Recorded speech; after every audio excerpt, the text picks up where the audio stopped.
আমাৰ প্ৰিয় শিল্পী জুবিন গাৰ্গৰ মৃত্যু হৈছে আৰু সকলোৱে এটা কথা সামাজিক মাধ্যমত চৰ্চিত হৈ আছে যে জুবিন গাৰ্গ নিজে মৃত্যু হোৱা নাই, তেওঁক আচলতে কোনোবাই হত্যা কৰিছে আৰু তেওঁ মৃত্যু 9-8 ঘণ্টাৰ আগতে হৈছে, কিন্তু আমি খবৰ পাইছোঁ যোৱাকালিয়ে। যিখন ফটো আপোনালোকে এইফালে দেখিবলৈ পাইছে শ্যাম কানু মহন্ত, তেখেত হ'ল আচলতে অসমীয়া জাতি ৰক্ষকৰ এক দালাল দগবাজ আৰু তেওঁ উচিত শাস্তি অসম চৰকাৰে তেওঁক নিশ্চয় দিবই লাগিব। কাৰণ আমাৰ ইয়াত সৰু সুৰা ফাংচন এখন হ'লে যেতিয়া জুবিন গাৰ্গ আহে তেতিয়া আমি লগ কৰিবলৈ হেতাৰৰ পৰা কৰিব লাগে, আমাক ওচৰলৈ আপোনাৰ যাবলৈ দিয়া নহয়। কিন্তু তেনেস্থলত এজন মানে বেমাৰী মানুহক কেনেকৈ ইমান এটা ডাঙৰ ফেষ্টিভেললৈ মাতি অকণো দায়িত্ব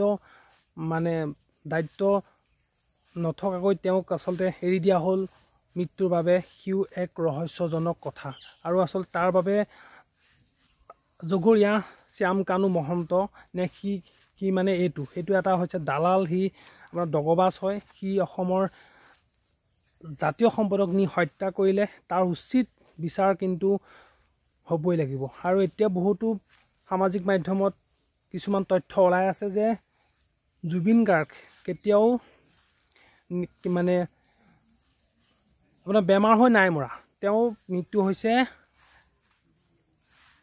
মৃত্যু আপোনাৰ পানীত পৰিহে মৃত্যু হৈছে। আৰু ইমানখিনিলৈকে কথাটো তেওঁ মানে ওলাইছে। আৰু সেইবাবে কওঁ যে অসম চৰকাৰে মানে বিচাৰ কৰক যাতে জুবিন গাৰ্গে